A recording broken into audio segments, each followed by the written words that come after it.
Hello everyone, welcome back my YouTube channel. My name is Kulfasha और आप सभी देख रहे हैं मेरा official channel DU education club. I hope आप सभी ठीक होंगे और आप सभी अपनी अपनी स्टडी बहुत अच्छे से कर रहे होंगे। देखिए, आज की जो मेरी वीडियो होने वाली है वो बीए प्रोग्राम सेमेस्टर 3 के स्टूडेंट के लिए होने वाली है। देखिए, आज की इस वीडियो में हम लोग एजुकेशन को कवर कर रहे हैं और ये जो आपकी एजुकेशन है इसका नाम है शिक्षा में समानता का परिप्रेक्ष्य।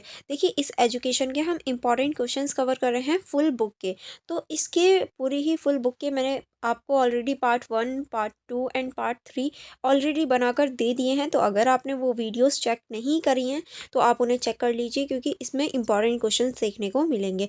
आज हमारा पार्ट 4 होने वाला है, ठीक है। तो अगर आपने प्रीवियस वीडियोस नहीं देखी हैं तो आप डिस्क्रिप्शन बॉक्स में लिंक दे दूंगी मैं प्लेलिस्ट का, वहाँ से चेकआउट कर सकते हैं या फिर मेरे चैनल पर विजिट कर सकते हैं, ठीक है। एंड आपके एग्ज़ाम से पहले एक और वीडियो होगी जो आपके रिवीजन के लिए होगी। तो आप मेरे चैनल को सब्सक्राइब कर लीजिए एंड बेल आइकन को प्रेस कर लीजिए। कहीं ऐसा ना हो आप उस वीडियो को मिस कर दें, क्योंकि वो जो वीडियो होगी वो आपके क्विक रिवीजन के लिए होगी, जो कि आपके लिए बहुत ज़्यादा हेल्पफुल होने वाली है। चलिए फिर हम बिना देरी करे आगे के क्वेश्चन के लिए कंटिन्यू करेंगे, क्योंकि हम इस वीडियो में सारे ही इंपॉर्टेंट क्वेश्चंस कवर कर रहे हैं, ठीक है। जैसे कि आप सभी देख सकते हैं, हमारा क्वेश्चन है राष्ट्रीय पाठ्यचर्या रूपरेखा 2005 ने किस प्रकार नागरिकों के लिए शिक्षा के प्रति एक नया दृष्टिकोण प्रदान किया। ये आपको बताना है। यानी जो राष्ट्रीय पाठ्यचर्या रूपरेखा है जो कि हमारी 2005 में आई थी, उसने किस प्रकार नागरिकों की शिक्षा के लिए एक नया दृष्टिकोण प्रदान किया या नया दृष्टिकोण बनाया, ये आपको बताना है। तो सबसे पहले हम देखेंगे परिचय। परिचय में आप लिख सकते हैं राष्ट्रीय पाठ्यचर्या रूपरेखा, जिसे एनसीएफ कहा जाता है, 2005 ने भारतीय शिक्षा के लिए एक नया दृष्टिकोण प्रस्तुत किया। इसका उद्देश्य शिक्षा को समग्र, समावेशी और व्यवहारिक बनाना था। यह रूपरेखा शिक्षा को न केवल ज्ञान अर्जन का माध्यम बल्कि सामाजिक, सांस्कृतिक और नागरिक जिम्मेदारियों को निभाने का एक उपकरण मानती है। यानी ये जो है ये सिर्फ ज्ञान अर्जित करने का ही एक माध्यम नहीं, बल्कि सामाजिक और सांस्कृतिक और नागरिक जो जिम्मेदारियां होती हैं उनको निभाने का भी एक उपकरण प्रस्तुत करती है, ठीक है। इसके अंतर्गत पहला हम देखेंगे समावेशिता और समानता। किस तरह से एनसीएफ 2005 ने शिक्षा को समानता और समावेशिता को बढ़ावा दिया, जिसमें यह सुनिश्चित करने की कोशिश की गई कि सभी छात्रों को उनकी सामाजिक और आर्थिक पृष्ठभूमि के बावजूद समान अवसर मिले। विशेष रूप से यह रूपरेखा पीड़ित वर्गों और बच्चों के लिए विशेष सुविधाएं प्रदान करने पर जोर देती है, ताकि वह सभी शिक्षकों शिक्षा के समान अवसरों का लाभ उठा सकें। यानी देखिए, इसके अंतर्गत क्या हुआ कि जो सभी वर्ग हैं, सभी वर्गों के छात्र हैं, सभी को समान लाने की बात की गई। और जो हमारी समानता है या ये कहूँ समावेशिता है, इसको बढ़ाने की बात करी गई। चाहे वो आर्थिक रूप में हो, सामाजिक रूप में हो, किसी भी रूप में जो पीड़ित वर्ग या फिर पिछड़े वर्ग हैं उनको आगे बढ़ाने की बात की गई थी, ठीक है। नेक्स्ट है हमारा बालक केंद्रीय शिक्षा। इसके अंतर्गत आप लिख सकते हैं यह रूपरेखा यह मानती है कि शिक्षा को छात्रों के विकासों के अनुरूप रूप ढलना चाहिए, ना कि सिर्फ एक तरफा ज्ञान हस्तांतरण का एक उपकरण बनाने के रूप में। यानी देखिए, जो शिक्षा है उसे बच्चों के अकॉर्डिंग ढलना चाहिए, ऐसा नहीं है सिर्फ वो एक तरफा हो, ठीक है। एनसीएफ 2005 ने विद्यालयों के आत्मविकास और उन रुचियों और क्षमताओं के आधार पर शिक्षा देने की बात की गई। यानी जो बच्चे होते हैं उनकी रुचि और उनकी जो क्षमता है उस आधार पर उन्हें शिक्षा दी जाए, इस बारे में बात की गई। यह बच्चों की समझ, अनुभवों और कौशल को ध्यान में रखते हुए पाठ्यक्रमों की रचना करने का समर्थन करते हैं, ठीक है। अब हम देखेंगे रचनात्मक सोच और आलोचनात्मक दृष्टिकोण। पाठ्यचर्या में रचनात्मक सोच और आलोचनात्मक दृष्टिकोण को शामिल करने की सिफारिश की गई, ताकि छात्र केवल तथ्यों को न याद करें बल्कि उन्हें सोचें, विश्लेषण करें और समस्याओं का समाधान निकालने की क्षमता विकसित करें। क्योंकि पहले क्या था, सिर्फ उन्हें रट्टा मारना होता था कि हाँ रट्टा मार लो, सिर्फ याद कर लो। बट अब उसमें थोड़े से चेंजेस किए गए, ताकि जो छात्र हैं वो सिर्फ रट्टा ना मारकर सोचें कि ये क्यों हुआ है, लॉजिक लगाएं, विश्लेषण करें कि ऐसा क्यों हुआ, ऐसा भी तो हो सकता था, और जो समस्याएं होती हैं उनका समाधान ढूंढें। क्योंकि देखिए, एक जो प्रॉब्लम होती है उसका सल्यूशन जब एक व्यक्ति देता है तो एक सल्यूशन निकलता है, लेकिन अगर उसी प्रॉब्लम पे 1000 व्यक्ति सल्यूशन देते हैं तो 1000 सल्यूशन होते हैं। इस बात का हमेशा ध्यान रखना, क्योंकि जब हम एक का पॉइंट ऑफ व्यू लेते हैं तो वो सिर्फ अपना दे पाता है, दूसरों का नहीं। हम 1000 लोगों से एक ही सवाल पूछेंगे तो सबका आंसर क्या होगा, अलग अलग होगा। तो इसीलिए ऐसी शिक्षा पर ध्यान दिया जाने लगा। इससे छात्रों में नागरिकता की जिम्मेदारियों का बोध होता है और वह समाज में अपनी कर्तव्यों को समझकर बेहतर निर्णय ले सकते हैं, ताकि जो समाज है उसमें वो बेहतर निर्णय ले पाएँ। ठीक है, नेक्स्ट अब हम देखेंगे जीवन कौशल और नैतिक शिक्षा। इसके अंतर्गत आप लिखेंगे एनसीएफ, जो कि 2005 ने शिक्षा कौशल यानी लाइफ स्किल्स और नैतिक शिक्षा को पाठ्यक्रम का अभिन्न हिस्सा बनाने का सुझाव दिया, जिससे छात्रों में न केवल शैक्षिक बल्कि सामाजिक और व्यक्तिगत विकास भी हो सके। यह नागरिकों को जिम्मेदार, समझदार और संवेदनशील बनाने में मदद करता है, ताकि जो नागरिक हैं उन्हें जिम्मेदार बनाया जा सके, समझदार बनाया जा सके और संवेदनशील बनाया जा सके, जो समाज में सकारात्मक योगदान दे सकता है। ठीक है, अब हम देखेंगे मूल्य शिक्षा और लोकतांत्रिक शिक्षा, यानी जो हमारी मूल्य शिक्षा होती है और जो हमारी लोकतांत्रिक शिक्षा होती है। एनसीएफ 2005 ने पाठ्यक्रम में मूल्य शिक्षा को शामिल किया, ताकि छात्रों को मानवाधिकारों, सामाजिक न्याय और लोकतांत्रिक मूल्यों के प्रति जागरूक हो सके। यानी जो हमारी लोकतांत्रिक चीज़ें हैं उन्हें भी एंटर करवाया गया, ताकि जो छात्र हैं वो मानवाधिकारों को, सामाजिक न्याय को और जो लोकतांत्रिक मूल्य हैं उनको समझ सकें और उनको समझें। ठीक है, यह शिक्षा उन्हें अपने अधिकारों और कर्तव्यों के प्रति जिम्मेदार बनाती है, जिससे वह एक जागरूक और सक्रिय नागरिक के रूप में समाज में योगदान दे सकते हैं। ठीक है, अब हम आगे चलेंगे। नेक्स्ट है हमारा शिक्षा में ज्ञान की विविधता और पारंपरिक ज्ञान का सम्मान। यानी जो हमारी शिक्षा है उसमें ज्ञान की विविधता और जो हमारी पारंपरिक ज्ञान है उसका सम्मान किस तरह से होता है, इसके अंतर्गत आप लिख सकते हैं, इसमें न केवल पश्चिमी शिक्षा पद्धतियों को महत्व दिया गया, बल्कि भारतीय परंपराओं, संस्कृति और स्थानीय ज्ञान को भी शिक्षा में शामिल करने की सिफारिश की गई, जिससे छात्रों को अपनी संस्कृति, जुड़ाव और विविधता के प्रति सम्मान और समझ विकसित हो सके। यानी इसके अंतर्गत सिर्फ पश्चिमी नहीं बल्कि जो भारतीय परंपरा और जो भारतीय संस्कृति है उसको भी शामिल किया गया था। ठीक है, अब हम देखेंगे इसका निष्कर्ष कि आप इस क्वेश्चन के निष्कर्ष में क्या लिख सकते हैं। इस प्रकार राष्ट्रीय पाठ्यचर्या रूपरेखा 2005 ने शिक्षा को एक समग्र दृष्टिकोण से देखा, जिसमें विद्यार्थियों के समग्र विकास, सामाजिक जिम्मेदारियां और नागरिकों को समृद्ध स्थान दिया गया। इसका उद्देश्य भारतीय समाज में शिक्षा के माध्यम से सामाजिक परिवर्तन लाना और छात्रों को एक जागरूक, जिम्मेदार और संवेदनशील नागरिक के रूप में तैयार करना है, ताकि जो सभी छात्र हैं वो एक जागरूक, जिम्मेदार और संवेदनशील नागरिक बन सके। इसीलिए इसमें चेंजेस किए गए हमारी एजुकेशन में। ठीक है, चलिए आगे बढ़ेंगे नेक्स्ट क्वेश्चन की तरफ।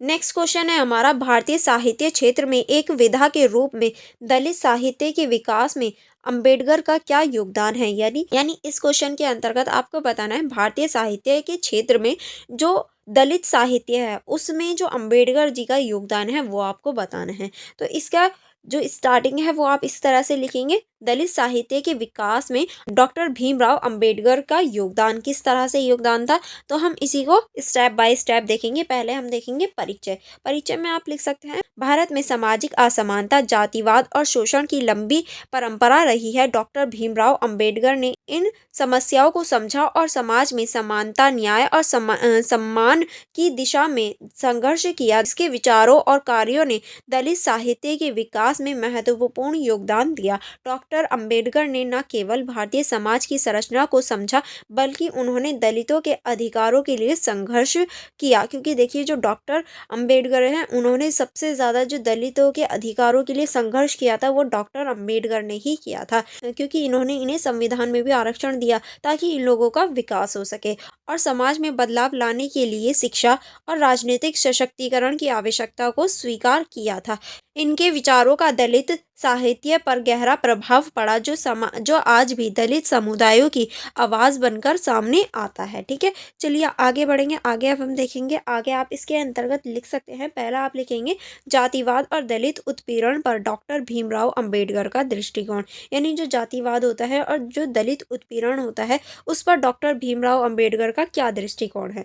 तो इसके अंतर्गत आप लिखेंगे, डॉक्टर अंबेडकर का जीवन और संघर्ष भारतीय समाज में जातिवाद की गहरी जड़ों को उखाड़ने के लिए था। उन्होंने हमेशा यह कहा कि भारतीय समाज की सबसे बड़ी समस्या जातिवाद है, जो दलितों को शारीरिक, मानसिक और सामाजिक रूप से दीनहीन बना देती है। यानी देखिए, ये जो है ये हमेशा से ही जो दलित हैं उनके लिए आवाज़ उठाते थे, और ये इनका मानना था कि जो हमारे देश की सबसे बड़ी प्रॉब्लम है वो जातिवाद ही है। ठीक है, अंबेडकर ने दलितों के अधिकारों की आवाज़ उठाई और उन्हें अपने मानवीय अधिकारों की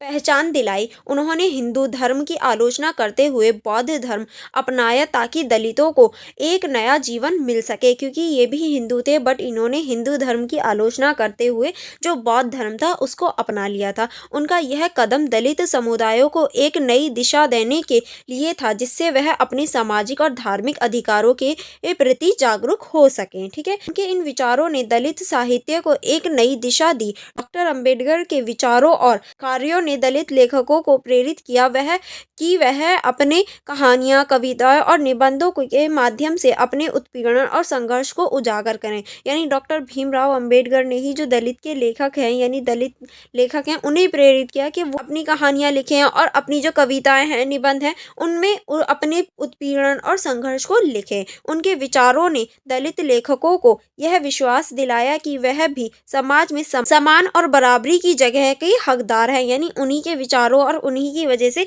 सभी को ये लगने लगा कि हाँ, वो भी समान रहने के हकदार हैं। अब नेक्स्ट चलेंगे। नेक्स्ट अब हम देखेंगे समाज सुधार और शिक्षा के प्रति अंबेडकर का दृष्टिकोण। डॉक्टर अंबेडकर का मानना था कि शिक्षा के बिना दलितों का सामाजिक, आर्थिक और राजनीतिक उन्नति असंभव है। उन्होंने ये तर्क दिया कि जब तक दलित समाज शिक्षित नहीं होगा, तब तक वह अपने अधिकारों को पहचानने और उन्हें प्राप्त करने में सक्षम नहीं हो पाएंगे। यानी इनका मानना था कि जो दलित हैं उन्हें अपने अधिकारों को प्राप्त करने के लिए शिक्षित होना होगा। जब तक वो शिक्षित नहीं होंगे, वो अपने अधिकार भी प्राप्त नहीं कर पाएंगे। अंबेडकर ने दलितों को अपनी जाति व्यवस्था के बाहर निकलने के लिए शिक्षा को सबसे प्रभावी हथियार बताया। उनका यह दृष्टिकोण दलित साहित्य के लेखकों के लिए प्रेरणाओं का स्रोत बना, क्योंकि उनके विचारों ने यह स्पष्ट किया कि साहित्य न केवल लेखन का माध्यम हो सकता है, बल्कि यह समाज में चेतना और बदलाव लाने का एक शक्तिशाली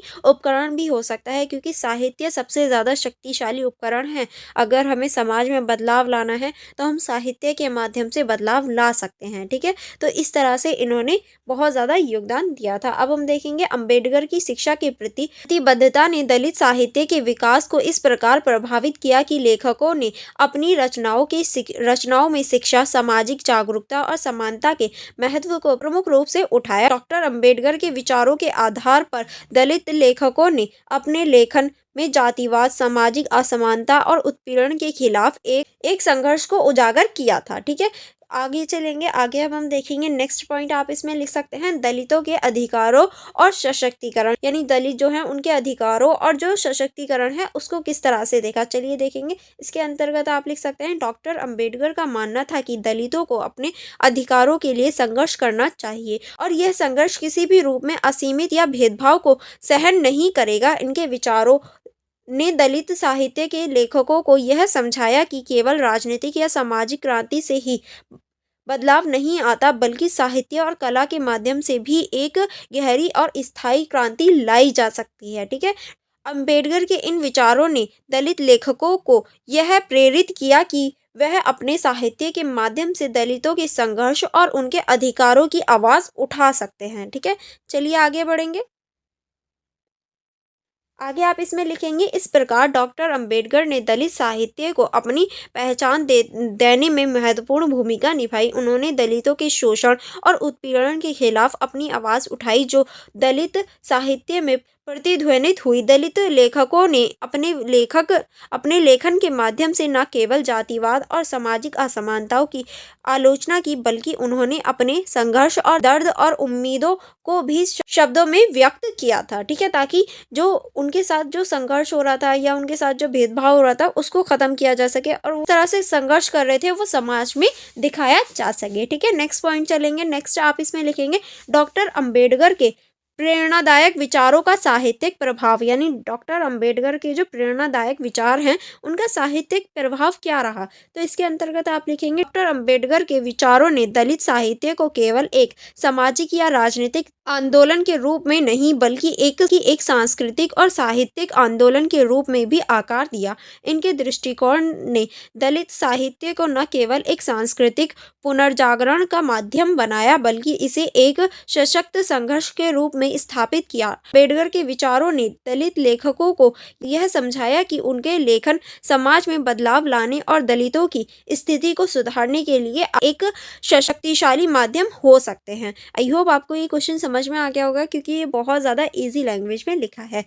अब हम देखेंगे इसका निष्कर्ष। क्या आप इसके निष्कर्ष में क्या लिख सकते हैं, चलिए देख लेते हैं। इसके निष्कर्ष में आप लिख सकते हैं, डॉक्टर भीमराव अंबेडकर का दलित साहित्य के विकास में योगदान अतुलनीय है। उन्होंने न केवल दलितों के सामाजिक और राजनीतिक अधिकारों की बात की, बल्कि उन्होंने साहित्य को एक संघर्ष और परिवर्तन के माध्यम के रूप में प्रस्तुत किया। उनके विचारों और कार्यों ने दलित साहित्य को दिशा दी और इसे एक सशक्त आवाज बनाया, जो आज भी भारतीय समाज में दलित समुदायों के अधिकारों के लिए लड़ाई जारी रखे हुए है। आई होप आपको निष्कर्ष भी अच्छे से समझ में आ गया होगा। चलिए नेक्स्ट क्वेश्चन की तरफ चलेंगे। नेक्स्ट क्वेश्चन है हमारा, समालोचनात्मक शिक्षा शास्त्र किस प्रकार सामाजिक परिवर्तन लाने का लक्ष्य रखता है। यानी जो हमारा समालोचनात्मक शिक्षा शास्त्र है वो किस प्रकार जो सामाजिक परिवर्तन है वो लाने का लक्ष्य रखता है। ठीक है, इसके परिचय देख लेते हैं। इसके परिचय में आप लिख सकते हैं,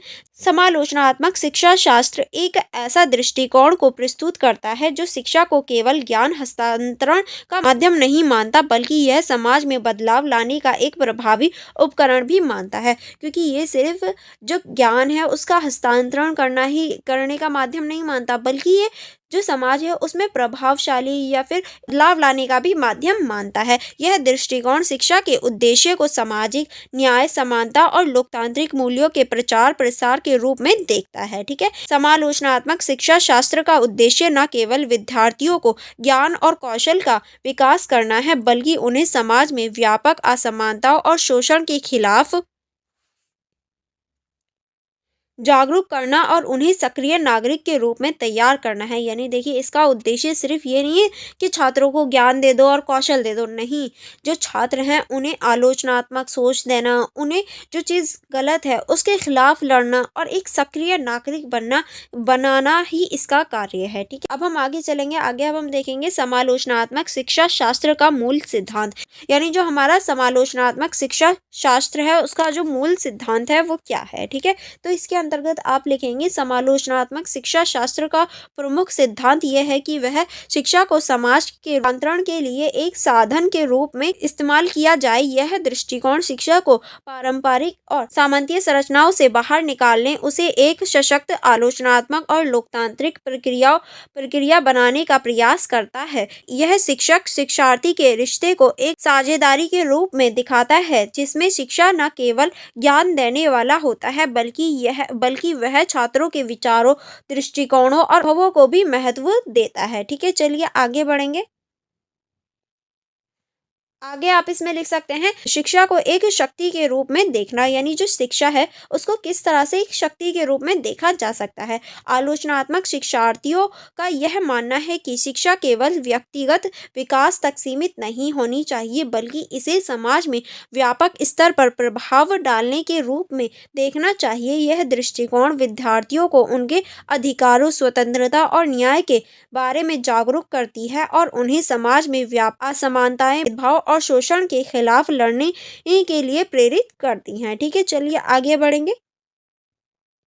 आगे आप इसमें लिख सकते हैं, इस दृष्टिकोणों के अनुसार शिक्षा को एक ऐसे माध्यम के रूप में देखना चाहिए जो समाज में सामाजिक, राजनीतिक और आर्थिक बदलाव लाने में सक्षम है। क्योंकि जो शिक्षा है वो एक्चुअल में जो हमारी सामाजिक, राजनीतिक और आर्थिक है वो बदलाव ला सकती है। जब विद्यार्थी अपने समाज में समक्ष उत्पन्न हो रहे सामाजिक मुद्दों को समझते हैं और उन पर विचार करते हैं, तो वह न केवल खुद के जीवन को बेहतर बना सकते हैं, बल्कि वह समाज में सुधार की दिशा में भी कदम उठा सकते हैं। यानी जो विद्यार्थी हैं वो अगर हमारे समाज की जो मुद्दे हैं, समस्या हैं, उन पर ध्यान देंगे तो वो सिर्फ अपने ही जीवन को अच्छा नहीं बल्कि जो समाज सुधार है या ये कहें समाज को भी सुधार सकते हैं। ठीक है, चलिए आगे बढ़ेंगे।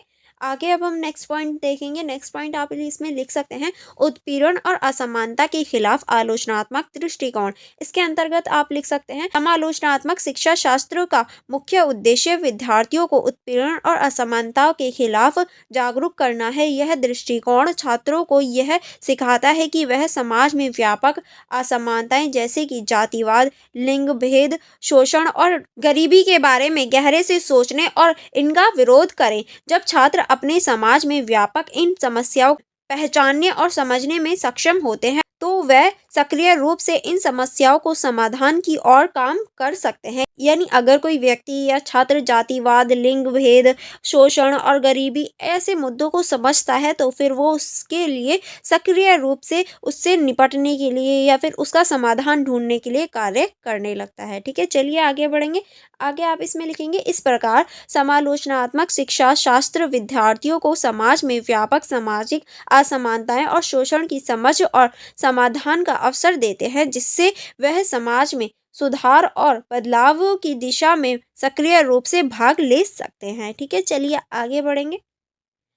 आगे हम नेक्स्ट पॉइंट की तरफ चलेंगे। नेक्स्ट पॉइंट है हमारा लोकतांत्रिक और समान समाज की दिशा में कदम। यानी जो हमारा लोकतंत्र है उसमें समान और समाज की दिशा में किस तरह से कदम है। तो पहला आप लिखेंगे, समालोचनात्मक शिक्षा शास्त्र शिक्षा के उद्देश्य को एक लोकतांत्रिक समान समाज बनाने के रूप में देखता है। यह विचारशीलता और आलोचनात्मक सोच को बढ़ावा देता है जिससे छात्र अपने अधिकारों और कर्तव्यों को समझ सके। जब विद्यार्थी अपने समाज के संदर्भ में सक्रिय और सोच समझकर निर्णय लेते हैं तो वह एक लोकतांत्रिक और समान समाज की दिशा में महत्वपूर्ण कदम उठा सकते हैं। यानी देखिए ये जो है ये पूरे ही समाज में या ये कहूँ लोकतंत्र में एक समान समाज बनाने की स्थापना करते हैं या फिर ये कहूँ समान समाज बनाने की कोशिश करते हैं। आगे चलेंगे। आगे आप इसमें लिख सकते हैं, समालोचनात्मक शिक्षा शास्त्र यह भी मानता है कि शिक्षा में बदलाव लाने में समाज में लोकतंत्र को मजबूत किया जा सकता है। यह छात्रों को अपने अधिकारों के प्रति जागरूक बनाता है और उन्हें समाज में सक्रिय भूमिका निभाने के लिए प्रेरित भी करता है। ठीक है, आगे चलेंगे। आगे अब हम देखेंगे सामाजिक और सांस्कृतिक बदलाव के लिए समालोचनात्मक शिक्षा शास्त्र। यानी जो हमारा सामाजिक और सांस्कृतिक बदलाव है उसमें समालोचनात्मक शिक्षा शास्त्र क्या महत्व है। ठीक है, तो इसमें आप लिखेंगे, समालोचनात्मक शिक्षा शास्त्र को लागू करने में शिक्षा को एक सशक्त और प्रभावी मंच बनाया जा सकता है जो न केवल विद्यार्थियों को उनके व्यक्तिगत जीवन में सुधार लाने का अवसर देती है बल्कि समाज में व्यापक स्तर पर बदलाव लाने में भी मदद करती है। ठीक है, यह समाज में शोषण, उत्पीड़न और असमानता के खिलाफ संघर्ष की भावना को पैदा करती है। यानी ये समाज में जो शोषण है, उत्पीड़न है, असमानता है, उसके खिलाफ एक संघर्ष की जो भावना है उसको पैदा करने का कार्य करती है। ठीक है, आगे आप इसमें लिख सकते हैं, यह दृष्टिकोण यह भी सिखाता है कि शिक्षा केवल व्यक्तिगत विकास का माध्यम नहीं है बल्कि यह समाज में सामाजिक न्याय, समानता और मानवाधिकारों की रक्षा के लिए भी एक सशक्त उपकरण हो सकता है। ठीक है, आगे चलेंगे। आगे है हमारा समालोचनात्मक शिक्षा शास्त्र का योगदान। यानी जो हमारा समालोचनात्मक शिक्षा शास्त्र है उसका क्या योगदान है, अब हम इसके बारे में चर्चा करेंगे। ठीक है, इसके योगदान के ऊपर चर्चा करेंगे। इसके योगदान में आप लिख सकते हैं, समालोचनात्मक शिक्षा शास्त्र के माध्यम से शिक्षकों और विद्यार्थियों के बीच सहयोगात्मक और संवादात्मक संबंध बनते हैं जिसमें दोनों पक्ष एक दूसरे से सीखते हैं और विचारों का आदान प्रदान करते हैं। इन दृष्टिकोणों के द्वारा शिक्षा का उद्देश्य केवल जानकारी प्रदान करना नहीं है बल्कि यह विद्यार्थियों को उनकी वास्तविक स्थिति से जुड़कर सोचने और सामाजिक बदलाव के लिए प्रेरित करने का होता है। ठीक है, चलिए आगे बढ़ेंगे निष्कर्ष की ओर। इसका निष्कर्ष देख लेते हैं कि आप इसके निष्कर्ष में क्या लिख सकते हैं। समालोचनात्मक शिक्षा शास्त्र एक ऐसी प्रक्रिया है जो समाज में बदलाव लाने के लिए शिक्षा का उपयोग करती है। जैसे कि अभी हमने देखा, इसके अंतर्गत समाज में बदलाव लाने के लिए शिक्षा का प्रयोग किया जाता है। यह दृष्टिकोण शिक्षा को केवल ज्ञान देने का माध्यम नहीं बल्कि सामाजिक न्याय और समानता की ओर कदम बढ़ाने का एक सशक्त साधन मानती है। इसके द्वारा विद्यार्थियों को समाज में व्यापक असमानताएं और शोषण के खिलाफ संघर्ष करने के लिए तैयार किया जाता है, ताकि वह समाज में सकारात्मक बदलाव ला सके, जिसके माध्यम से शिक्षा न केवल व्यक्तिगत जीवन को बेहतर बनाती है, बल्कि यह समग्र समाज के लिए भी एक उत्प्रेरक का कार्य करती है। ठीक है, यहाँ हमारा पूरा ही क्वेश्चन कंप्लीट हो जाता है। अगर आपको कोई प्रॉब्लम हो या कोई कंफ्यूजन हो तो आप मुझसे पूछ सकते हैं, अदरवाइज यहाँ हमारा पूरा ही डिस्कशन कंप्लीट हो जाता है। यानी जो हमारी फुल बुक के इम्पॉर्टेंट क्वेश्चंस थे वो हमने कवर कर लिए। अगर आपको कोई प्रॉब्लम हो या कोई डाउट हो तो आप मुझसे कमेंट बॉक्स में पूछ सकते हैं। Otherwise for more connectivity, for more information, जैसे कि अभी आपके और भी एग्जाम रह गए हैं, के लिए अगर आप इन्फॉर्मेशन चाहते हैं तो आप मेरा टेलीग्राम ग्रुप ज्वाइन कर सकते हैं। आप मेरी इंस्टाग्राम आईडी को भी चेकआउट कर सकते हैं। देखिए, अगर आप मेरा टेलीग्राम ग्रुप ज्वाइन कर लेंगे तो वहाँ आपको सारी ही इन्फॉर्मेशन मिल जाएगी। एंड अगर आपको कोई डाउट भी हो तो आप मुझसे वहाँ भी पूछ सकते हैं, मैं वहाँ पर भी रिप्लाई दे देती हूँ, तो आप वहाँ पर भी मेरे साथ कनेक्ट हो सकते हैं। एंड अगर आप इन सभी की पीडीएफ चाहते हैं, यानी सेल्फ स्टडी करना चाहते हैं इन पूरे ही नोट्स को, तो आप मेरी यूट्यूब की मेंबरशिप को ज्वाइन कर सकते हैं। जैसे ही आप मेरी यूट्यूब की मेंबरशिप ज्वाइन करेंगे, आप मुझे टेलीग्राम पर मैसेज कर सकते हैं, और जैसे ही आप मुझे टेलीग्राम पर मैसेज करेंगे, मैं आपको पूरे ही आपके सेमेस्टर से रिलेटेड जितने भी मैंने सब्जेक्ट कवर करवाए हैं उन सभी की जो पीडीएफ है वो मैं आपको सेंड कर दूंगी। ओके, चलिए फिर हम मिलेंगे नेक्स्ट वीडियो में नेक्स्ट इंपॉर्टेंट क्वेश्चंस के साथ, नेक्स्ट बुक के साथ। ओके, आप वीडियो को लाइक करना एंड अपने फ्रेंड्स के साथ शेयर करना एंड बेल आइकन को प्रेस करना मत भूलिएगा, ताकि मेरी जितनी भी अपकमिंग वीडियोस हों आपके पास उन सभी की नोटिफिकेशन आ जाए और आप उन सभी को देख पाएँ। चलिए फिर मिलेंगे नेक्स्ट वीडियो में। Thank you for watching everyone.